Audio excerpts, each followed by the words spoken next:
Being thick has benefits. I'm not your ordinary. It don't matter. Let the world know that it don't matter. Be your own kind of beautiful. Curvy is so beautiful. Plus size is so wonderful. Being thick has benefits. I'm not your ordinary. It don't matter. Let the world know that it don't matter. Be your own kind of beautiful. Curvy is so beautiful. Plus size is so wonderful. Being thick has benefits. I'm not your ordinary. It don't matter. If you're plus size, it don't matter. If you got curves, it don't matter. Maybe a little thick, it don't matter. Be your own kind of beautiful. Keep your head up, it don't matter. Don't be discouraged, it don't matter. Let the world know that it don't matter. Be your own kind of beautiful. Curvy is so beautiful. Plus size is so wonderful. Being thick has benefits. I'm not your ordinary chick. I've got a lot of love to share with little short and nappy hair. Taking time to let you know I'm my own kind of beautiful. So think it's your sexy girl. Don't just be ashamed.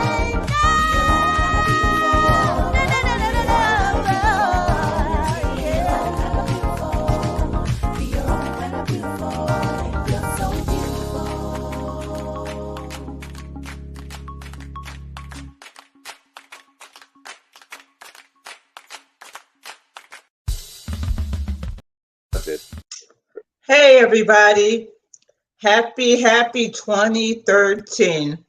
This is Jamila Jay. Welcome to Jamila Jay Girl Talk. It has been a while. I had to get my head right. You know how it is sometimes, but I'm so excited to be back. I'm so excited that, we made it through 2023 because a lot of people didn't make it. And it just has been even like the last 2 weeks of 2022, people were dying consistently. I don't know if this is true or not, but I'm just going to throw it out there. You guys tell me. I don't know if Tina Turner passed. I don't know if it was a rumor, but I did see that yesterday. So I just want to just say a silent prayer for everybody that made their transition, and I just pray for their families. And with that being said, we have a special guest. And this show, when I say that we've been trying to hook up since last year, it really has been since last year. And today, my computer has never just stopped.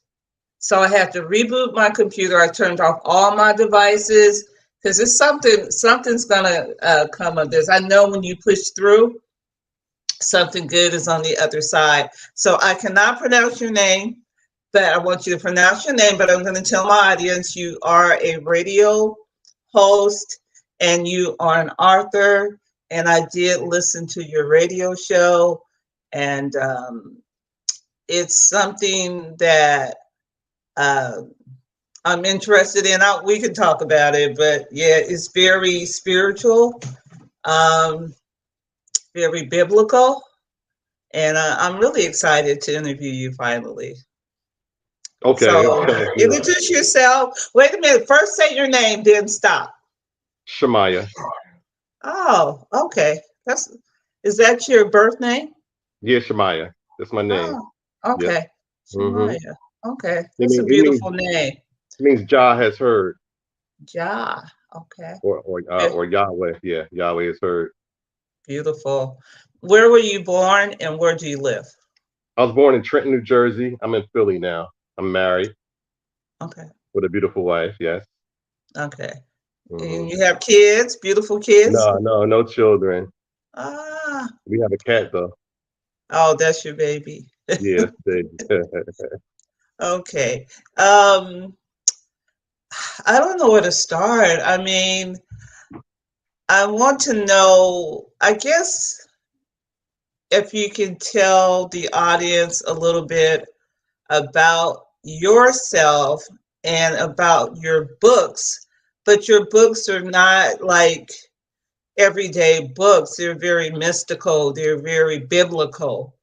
Um, what genre of books do you write? That I guess that's the best place to start. If I Um, wanted to Barnes and Nobles, where would I go to find your books? you'll go to fact-based fiction or mystical thriller. Ah, okay, okay. Fact-based fiction. Yeah, so you take real Oh, life scenarios and you put your fictional characters in those roles in that area. So something that happened in history, the characters that, like for instance, my book, The Ritual, Paradise, and Lulu, Blurry, etc. I put those in a real life scenario as if they were experiencing it, or you as the reader or the person listening to the audio would feel as though you were experiencing it for yourself. okay. So let's back up a little bit. So, how long have you been writing? How did you start writing this type of genre? I've been doing this type of fact-based fiction for about maybe 10 to 15 years now, more Mhm. closer to 15. How did you start writing? Um, I had a friend, she had was reading different like street literature and stuff like that. And I said, oh, okay, this is what everyone's reading. Not everyone, certain people, a certain segment of society was reading. I said I could do that. So that's how I got started. But I was fortunate enough to have a mentor who was into angels and spirit world and the paranormal, etc. So that helped ignite the stories within me. So that's what how I really got into it. Did you write in college? Did you take writing classes, or is it something innate in you? Innate, but I took courses, and you talk to script doctors, etc. But essentially, I'm blessed with the idea, with the ability when I'm writing, as if the characters are almost like scribing or dictating what's what I receive within my mind. Like this is how we would act. This is how we would move. Wow, I heard other writers say that too, that the characters speak to them. Yeah, it is. Once you get into the rhythm, you think it's your mind. I guess it is your mind because you're one serving as the radio or you're dictating almost. But after you get in the rhythm, you can start feeling this is what the character is saying, what the direction they want to go, and how they want their story to be told. So take us back to your very first. I'm just saying novel. It doesn't have to be the type of writing you do now. What was your very first novel? I would say it would be the Ritual. At one time, it was under another title, and then I updated the title called The Ritual, and that had to do as an homage to my mentor, who's in the world of spirit now. His name was Dr. Clifford E. Hazel, and he was into angelology, ancestral spirits, etc.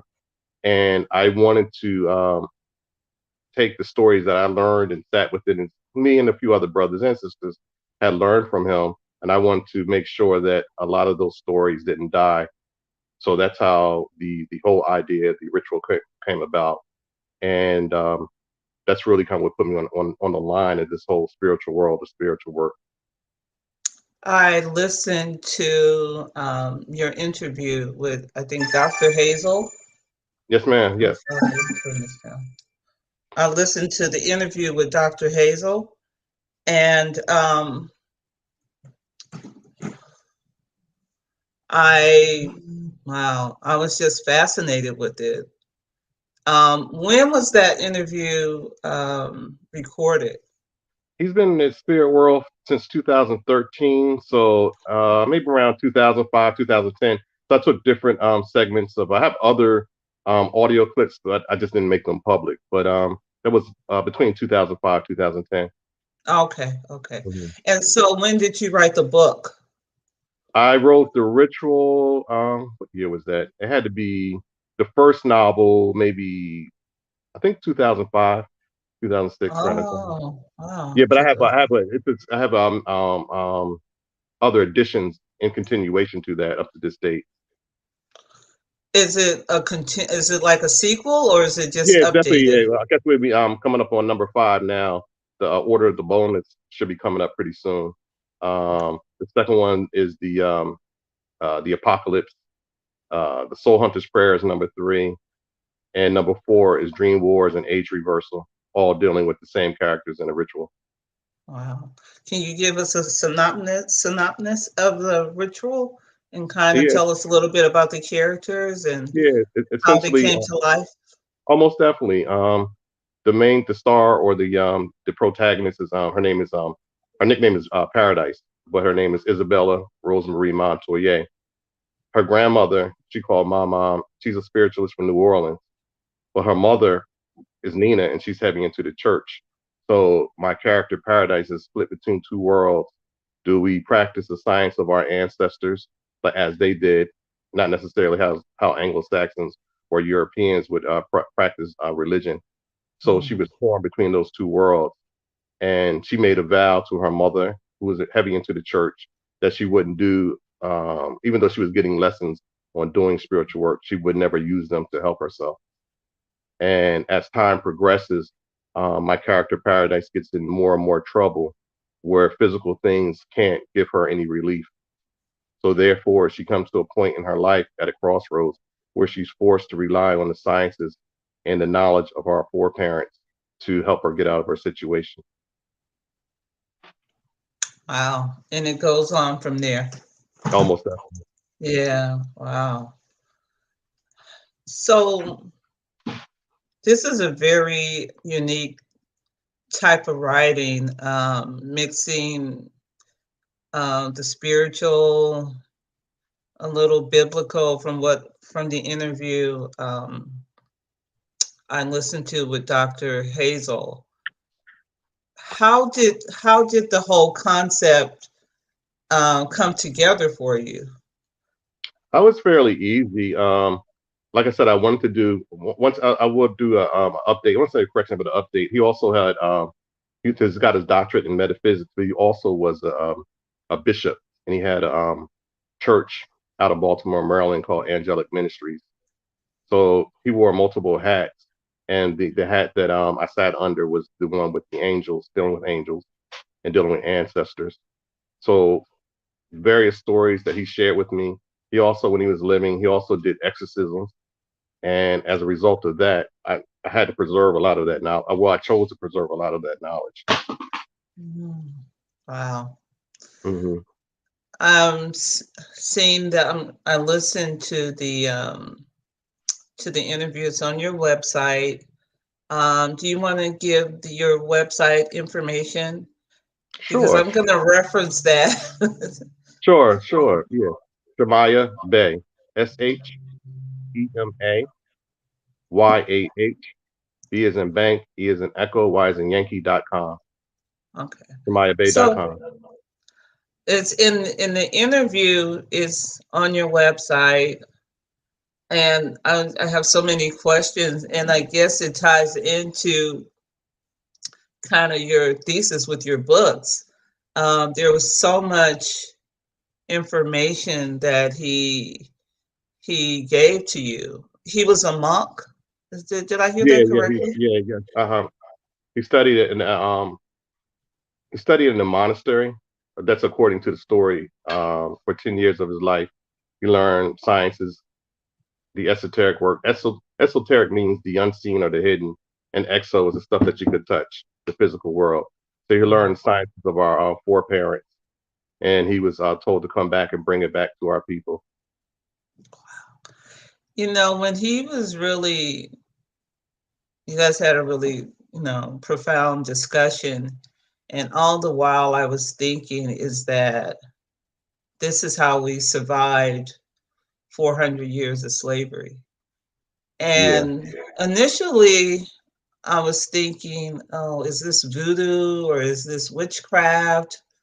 But as he kept talking, my mind really expanded to, angels, um, not communicating with your dead relatives or dead, family members, but remembering them. I mean, you can talk about this because I will listen to it at least through 2 or 3 more times. But what stood out for me, and it's probably a part of your book, or a section of your book, was the angels. I love the way he said there was different type of angels, and you can call on the angels for different situations. I think that was really fascinating. Oh, without question. I would like to preface things this way.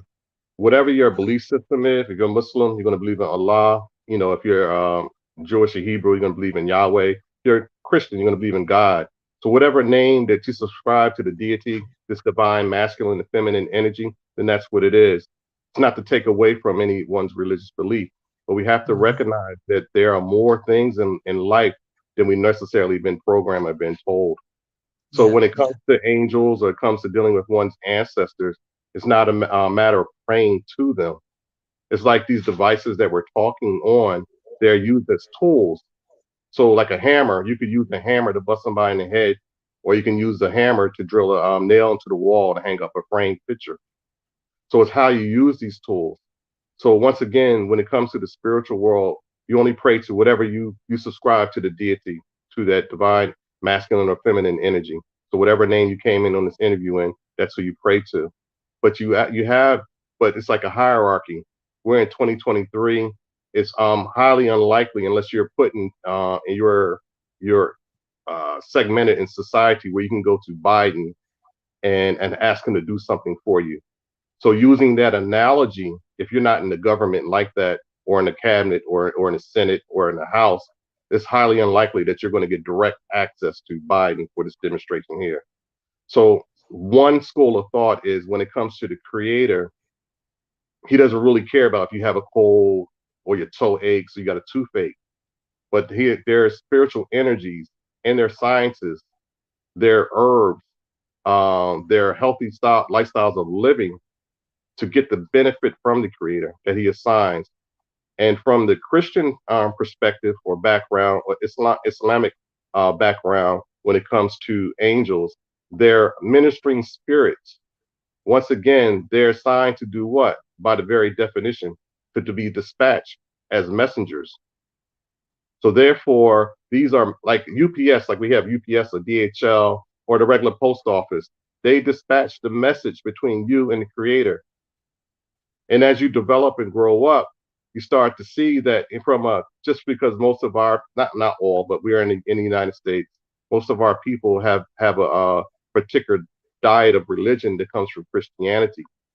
And as a result of that, it's easier for us to adapt to comprehend. Even in the Bible, they have altars. Altars are like cell phones. It's the place where you meet the creator.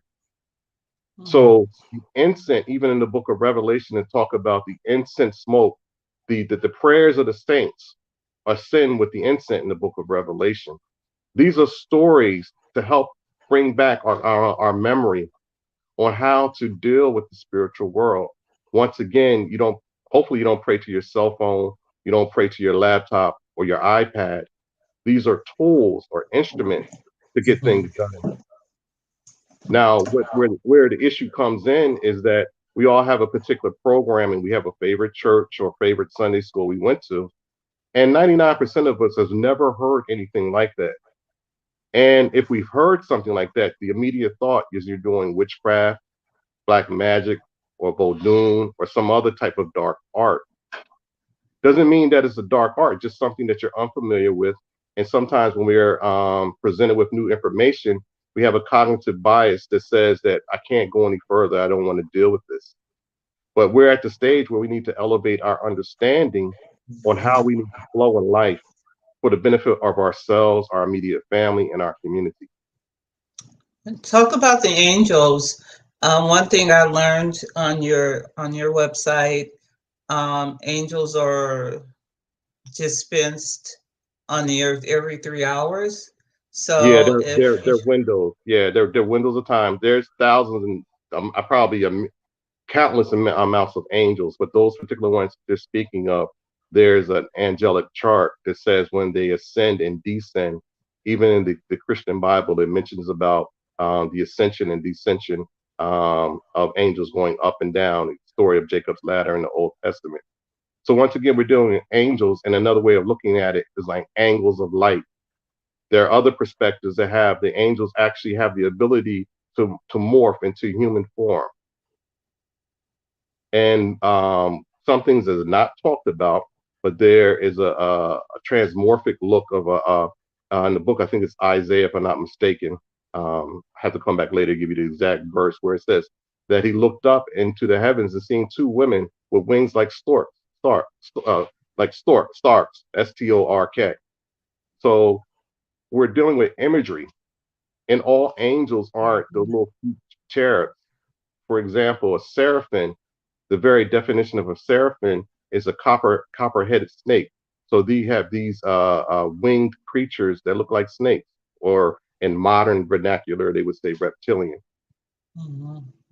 But what was interesting is he said every 3 hours, and then you said, well, if you have a special need or a special prayer, pray on the third hour. So you're looking at 3, 6, 9, What 12. AM and PM? Yeah, yeah, yeah. Can you elaborate on that a little bit? Sure. Just like we have four seasons, we have multiple seasons, but the one that everyone summer, winter, spring, and autumn. So you have pockets of time for different energies to hit the earth or the earth to work with. And when it comes to the science of angels and these archangels, for those that may or may not be familiar, Uriel, he stands in the northern gate. The eastern gate is a yellow robe. That's Raphael. Most people, I don't care what religion you've heard of the Archangel Michael. He's a defender and a fighter. He stands in the southern gate. And in Islam, they call him a Jibril, but in English or Hebrew, they call it Gabriel. And Gabriel, he stands in the western gate. He deals with enlightenment. There are other angels like Aniel, Sakael, etc., and even Samael, who's a darker energy, a darker spirit. But they sit on these points of time, and when these windows of time open, whatever time zone that you're in for that third hour. So if you're in Cali, or you're in Philly, you're in Hong Kong, or you're in Arizona, or Australia, whatever 3 o'clock for your time is, according to the chart, then that window opens for a set period of time for your message to go through. Wow. What does the locations? You said one is in the east, west, north, south. Does that So yeah, so have any? if you ever looked at a compass, like I said, we're in modern times now, so you have a compass on your phone. Back in the day, you used to have a compass with a needle that spelled with the magnetic energy. So depending on which direction, longitude or latitude, you would face that particular direction to speak. So To that specific yeah, angel? yeah, exactly. Okay. Once again, whatever method of religion or whatever you call the creator, you go speak to that energy first and ask them to send that angel for that particular hour to open up the gate. The secret to this whole science here is not being able to invoke or to summon something to mean bring to you. What has to be done, responsible people, the ones that are asking the question or are curious about it, is knowing how to dispatch to send them back to whatever realm they came from. It's a lot of chaos on the world for people that don't have good hearts and good spirits that Yeah. invoke things that we have no idea. We go from birth to death, not knowing that there are individuals out there that are opening up portals or gateways. And for those that may not think there's anything to it, the only reason I'm deferring or I'm defaulting to the Bible is because many, I don't know about your audience, but many people are familiar with that. And even the Yeah. Bible said that there are windows in heaven. So windows open and close. So that's Yeah. why I'm referring to the opening and closing of these energy gates or portals. Are you, I want to kind of relate it to your sequel of novels. Do you go into the different angels and um, their their duties in Um, your books? some I do. Some of the books I don't. Depends on Mhm. the subject matter of that particular chapter. But for the most part, if you're asking me what, at least the four principal archangels, how I've been taught, once again, Uriel, these are energies. So the imagery may not necessarily be what we think they look like. But for this Mm. demonstration here, a giant being made of light that has a green robe may not necessarily look like that, but just for our imagery. And he stands in the north, and he's responsible for prosperity, Mm. for one's finance. So then, like I said, in Easter Gate is Raphael. Um, he's not really mentioned in the canon of the Old Testament, but in the book of Tobit, they call the apocryphal books. He's Yeah, mentioned, Apocrypha. right? Hmm. And he was the one responsible for getting rid of Asmodeus. In the Bible, it talks about the woman that had married all these brothers, but everyone died. But in the book of Tobit, for the Apocrypha, it continues to say that a demon had tormented and killed them, and the archangel Hmm. Raphael was responsible for dispensing and getting rid of him. And he used something called a ritual. In his particular, I'm not suggesting or recommend anyone do this, but according Right. to the story, he used fish, like fish, fish bladder, and some other herbs and things of that nature to dispense this particular demonic force. So Archangel, most people have heard of Archangel Michael. He's the one Yeah. defending. He's the one, according to the story, that kicked out Shaitan, or the devil, out of heaven, along with his a third of the angels down to the earth plane. So that's why it's a lot of chaos on this particular planet that we live on as a Yeah. result The of that. fallen angel Correct. is Yeah. trying to take over. Yeah. Yeah. Well, they're doing pretty good. They're doing pretty good with their job. Hmm. Yeah. Yeah. The other thing, and I'm just I have a lot of questions, you know, pertaining to the interview that I heard, and I haven't read your book, so if it relates to your book, I'm going to tie it all together. Sure. Definitely. So feel I read. free to tie it together to your book. But the other thing I found fascinating, and you know, like I said, we have a lot of people that has Transition.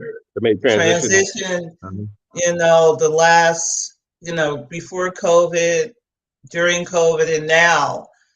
And, you know, I always, and I'm just going to be honest, I always thought of, when I was younger, I went to psychics and things like that. And I always, from a Christian perspective, that's, you know, I'm Christian, but they said that that is not of God, that is of a different power, which is against devil. If it's not God, it's devil. But they're speaking through Satan. And but what I found interesting with your conversation is, you know, it's not, you're just remembering your loved ones. They know that you miss them, and just having an altar with their pictures, their favorite, like you said, your grandmother liked a certain type of whiskey, or you know, a certain type of drink, or their favorite fruit, or you know, just remembering them.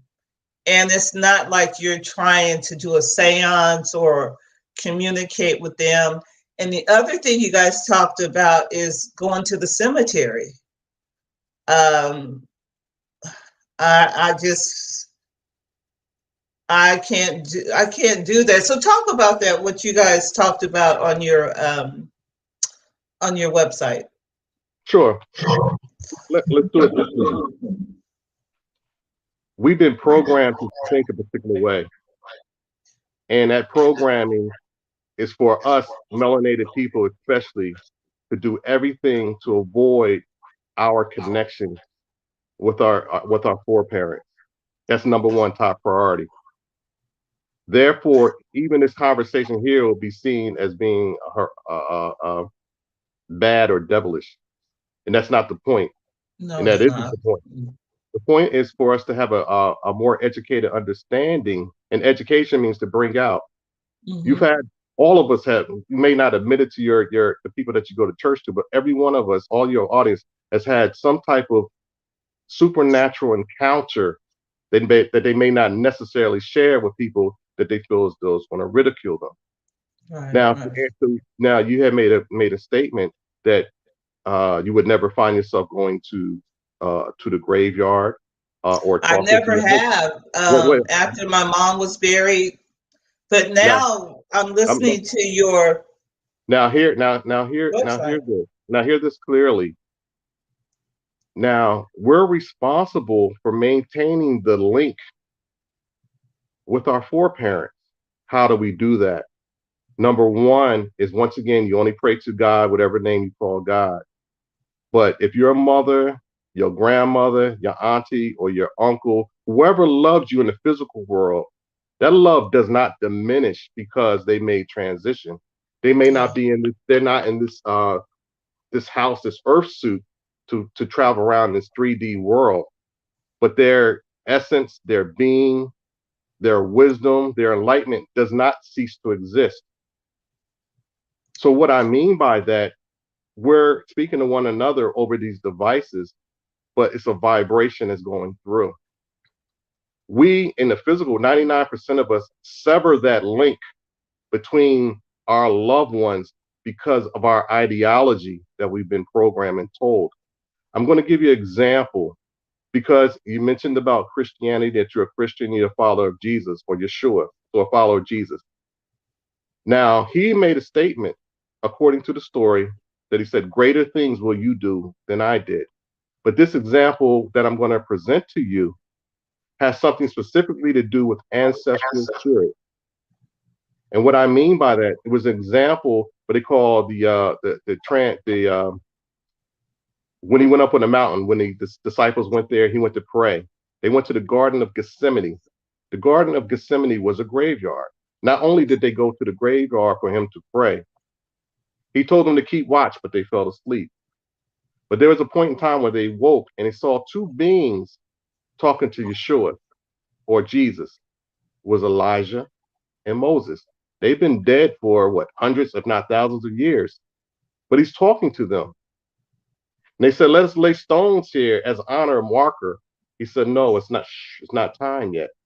My point being, this is the Son of God who's talking about future events being his, according to the story, him being crucified with two dead men.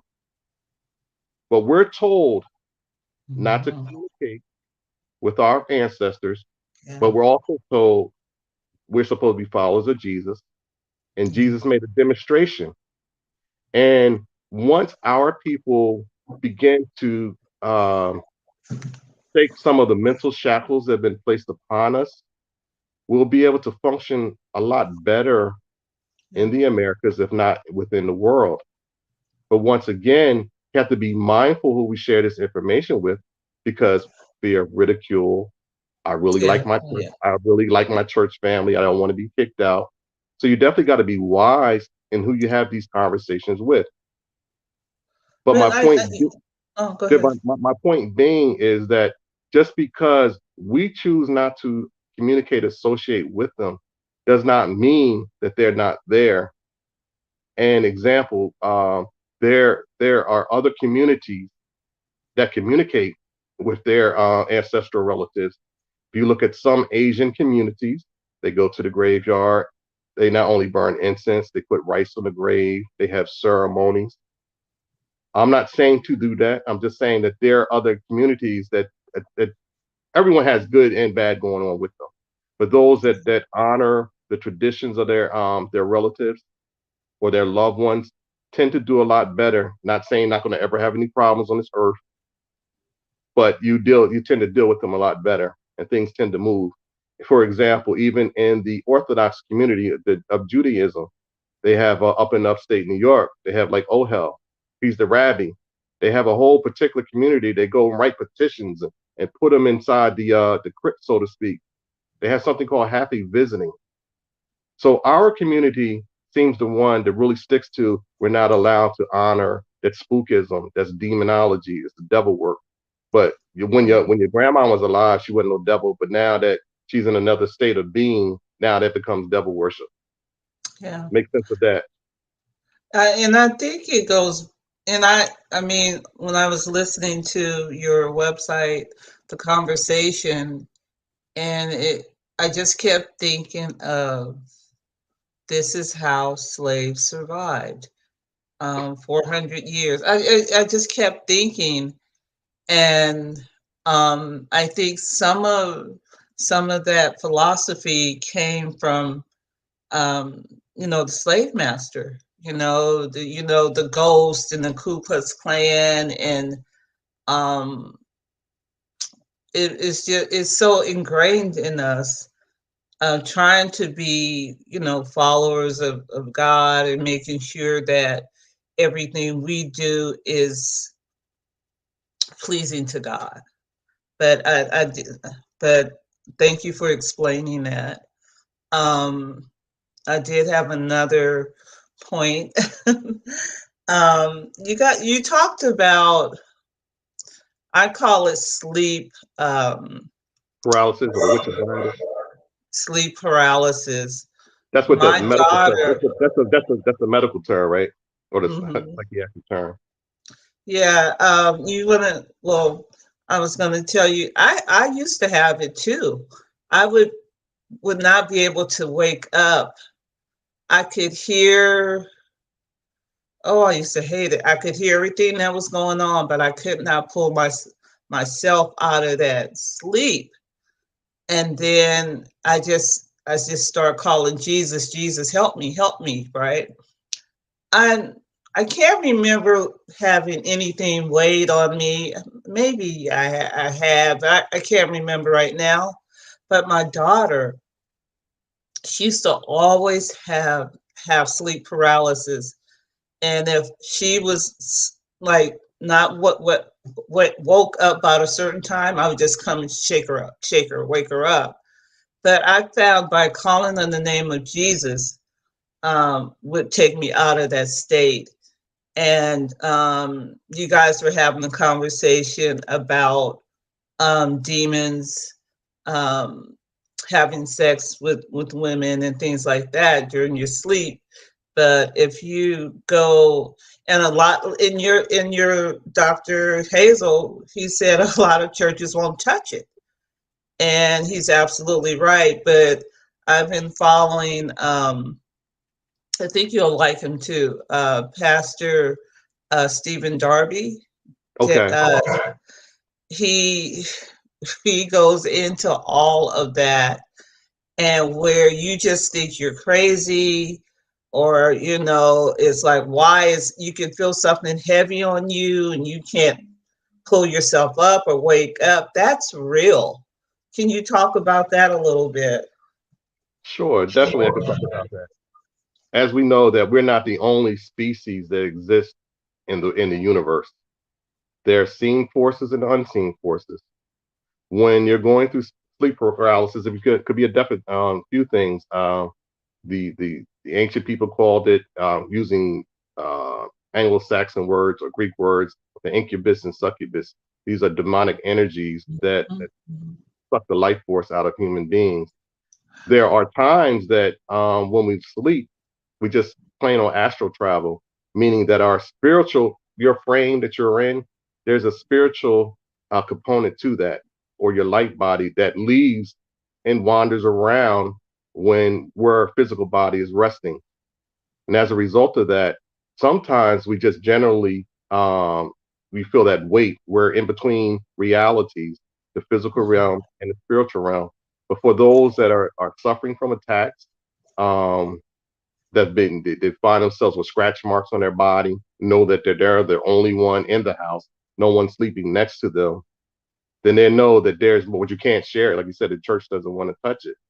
So Mhm. therefore, we have, even if we have our physical body, but you once again we are modern times. Even the ancients could do that, but for to help people to understand that we have auras and we have different light spectrums around us, and sometimes though there are holes that are penetrated, therefore forces can get in, so you don't have any more defense. Could be a situation. It might not be any of your followers that might went to a club that where they sat on a bus or got in an Uber, and the person that was there before them or the seat before them had a dark spirit on them, and some of that Mhm.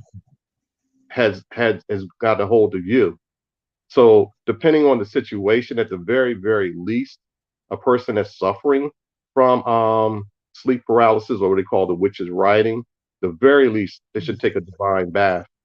Divine bath is a combination of herbs. and special waters to help them get better. There may be a point in time we had a product that dealt with people that had spiritual attacks. Maybe something I'll bring back out on the website later on. But you need Okay. certain things. Yeah, it needs certain things to help you get relief.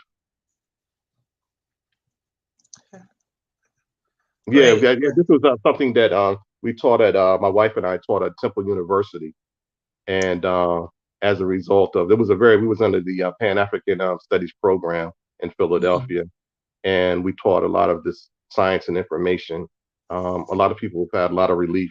For those, when I mentioned earlier about sleep paralysis and people that have scratch marks, that requires a little bit more work, or they call it exorcism to get rid of that Mhm. demonic force from them. But Spirit. that definitely requires a couple of herbs, some psalms, and a combination of psalms in the Bible from Okay. the Christian perspective to rid Okay. them. Hmm. I hope I answered that. Yeah, you did. Yeah, you Okay. did. I it's very fascinating. I know we're running out of time here, but I did have, sorry, my eyes itching. I did have one last question, and I don't know. I don't know. I didn't hear this on the video on your website or on the audio on your website, but I want to. This came to mind. Um, there. How do I say this? So there were many millions of people that were lost in the Atlantic slave trade, and many of them were thrown overboard. Coming from Africa to America and the Caribbean, and there's spirits there. They call them water spirits. Do you Yeah. know about Yeah. that? Yeah. Mommy Wata. Yeah. Yeah. Can you talk about that? Um. So we're talking about human spirits, and then you're talking about other aquatic beings. This is Mommy Wata, or Ifa is like Yemiya, or like merfolk that live underground.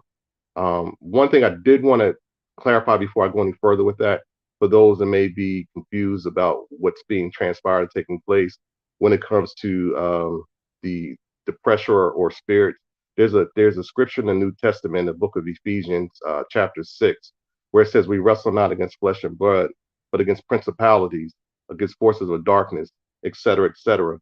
Meaning that there are other forces that are unseen that don't have the best interest of humanity. Now, bringing it back to your question with regards to the spirits, the human spirit, the ancestors that were overboard, uh, obviously they would be very angry. But the Mami Watts is a whole different species within itself with the merfolk. Uh, you may see some legitimate, like a lot of, and like looking up the country in Africa, Nigeria. in Nigeria and Zambia, etc. They have stories where these, or even in the Caribbean, um, they have stories of these merfolk taking people under and living in cities. That's a whole nother, I guess, borderline sci-fi type of realm. But I want Mhm. to, in addition to thinking about Atlantic slave trade, keep in mind that a lot of our melanated people were already in the Americas prior to the Atlantic slave trade. Even in Noah Webster in his 1826, I think 1826 dictionary, he said the American, his definition was the copper colored races that were found here before the Europeans, and the Europeans decided to take on that name of Americans. So our people have been all over the world, in every country of the world, I mean, way thousands of years prior to the Atlantic slave trade. But our particular educational system has us kind of locked in this slavery mind box. But I just want to make a comment. Um, I thought about that, and um, I'm seeing videos, and the natives are black and African. But if we were the first people in civilization, so I remember back in the 90s, they said that the oldest living fossil was Eve and she was black. Why would that be a surprise that the whole world was black? You know, I mean, everywhere, black people was there because we were the first people in the world in human civilization. So when you think about it, it's like, yeah, that makes sense. You know, everybody in the Bible's black. Yeah, they went to America, China, everywhere. We were everywhere because we were God's first people. So, I'm sorry, go ahead. Oh no, I'm listening to what you're saying.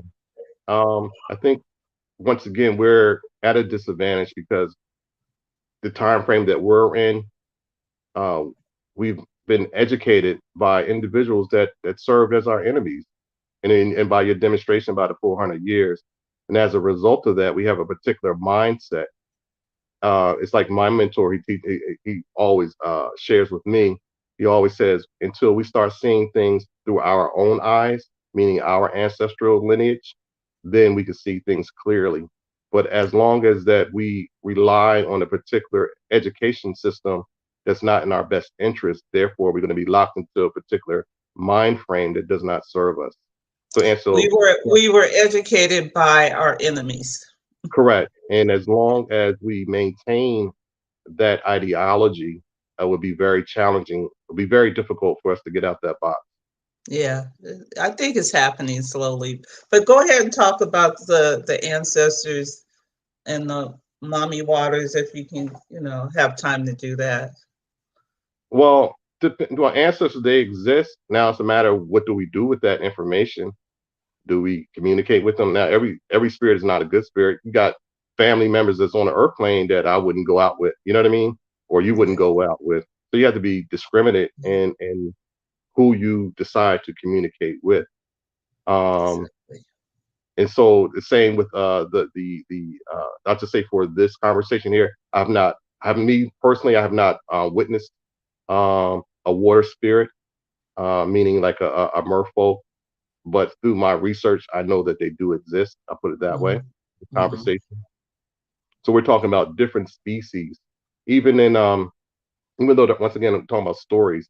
Even in the Bible, to talk about Dogon or the ancient Babylonian, I think it's Berassus or Berusus spoke about Oannes was also a merfolk. Even the Dogon of Mali, West Africa, talk about the Nomo, who they came from the Sirius star system, and they were merfolk. They came down. That's where, according to the story, where the word mama came from, because the Nomo talked about mama.